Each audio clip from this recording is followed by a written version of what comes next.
And welcome to the Torah Outreach Program, Erev Shabbos Burst of Inspiration. Today's Burst of Inspiration is sponsored by Dr. Richard and Mrs. Jody Bennet, the Eloi Nishmas, Eliezer ben Pinchas Shimon. This week's Parsha, Parshas Lech Lecha. Last week we were introduced, besides being introduced to Avram Avinu, our forefather, the patriarch of the Jewish people, we were introduced to his nephew Lot. They traveled to Canaan together. After coming, and then they had to leave because there was a famine in Canaan, in what is today Eretz Yisrael, and they had to leave down to Egypt to escape the famine. When they came back, both Abraham and Lot were fantastically wealthy, with cattle, with sheep. And then there was an argument between the shepherds of Abraham and the shepherds of Lot. The shepherds of Abraham were taught, don't take anything that doesn't belong to you. And the shepherds of Lot were going into other people's pastures and letting their sheep graze in pastures that were not theirs. Abraham says to Lot, we need to separate, or else it's just going to be fighting, and we're like brothers, and we shouldn't fight. And Lot left, and the pasuk says, the verse says, Eretz Kedem. He went to the land of the east. Why did I have to say it like that? He went to the land of the east. So Rashi says that he wanted to distance himself from, not east, it doesn't say Mizrach, it says Kedem. He wanted to distance himself from Kadmon, what came before. Kadmono shel olam, the one who came before the whole world. He was distancing himself from God and from God. Rashi says that he said to himself, Efshi lo b'Avram v'lo b'Elokav. I can't take Avram, and I can't take his God. And something strange comes up. Next week's Parsha, we see that Lot risked his life in the city of Stone, where it was illegal to have guests. And he risked his life to have guests.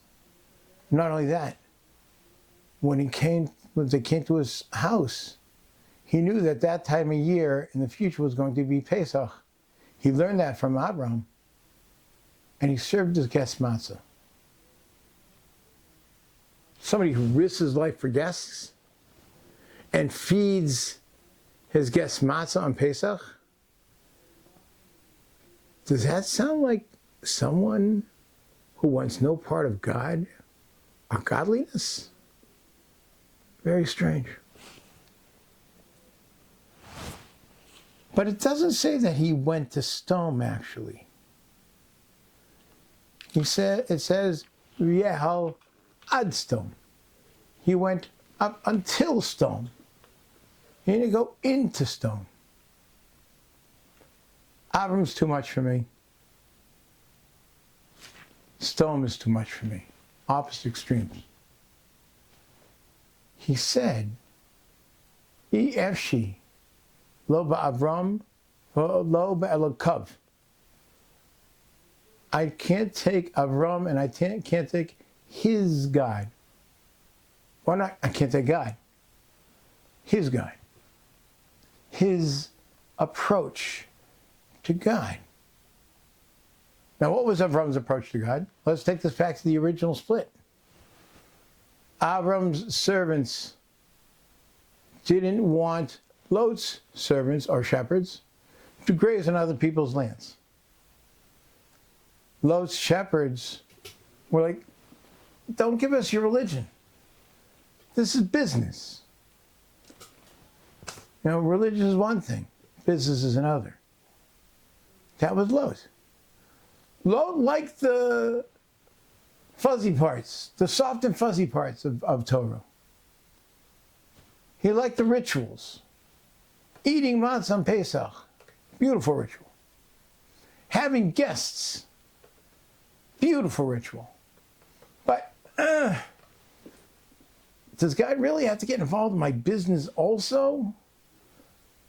Does it have to be, do we have to be subservient to God all the time with everything we do? That's Avram's way. That's not my way. Kav. I can't take Avram and I can't take his God. His God means his approach to God. His approach is all-encompassing, 24/7, 365 days a year.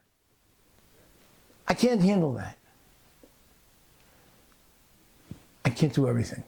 Therefore, v'yahal ad stom. He made up his tents until Stom. I need something in the middle.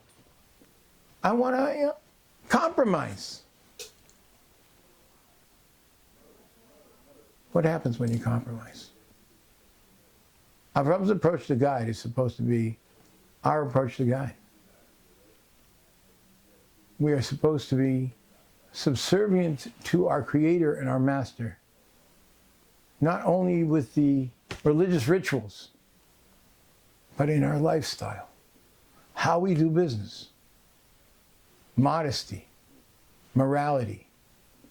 It's all a lifestyle of this is what God wants. A person's decisions always have to be, what does the Rebbeinu Shalom want from me in this situation, no matter what situation I'm in.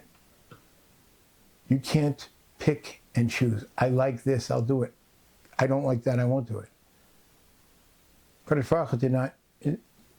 The Torah is not a religion. It's a lifestyle that encompasses everything. It's God's will on this world. And he gave us his Torah to follow that will.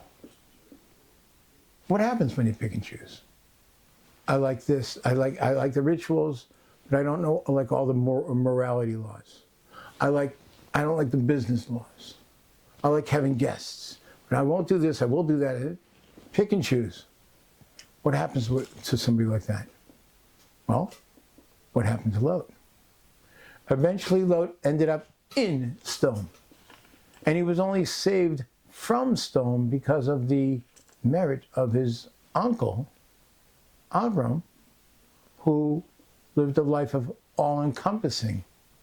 God and Torah encompass his life.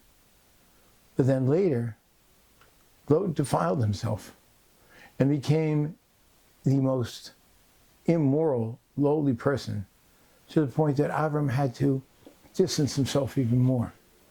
It wasn't, I'll be around for you when you need me. It was, I need to be nowhere near you. And Lot eventually was lost, with no connection to our people at all. The way of a Jew, the way of Torah, is Kadosh Baruch Hu is part of our lives with everything we do. Lot said, I can't handle the concept of Avram's approach to God, which is everything. The Jewish approach to God is we have to be like our forefather Avram. Kadosh Baruch Hu is in all our decisions and our lifestyle. Challenge.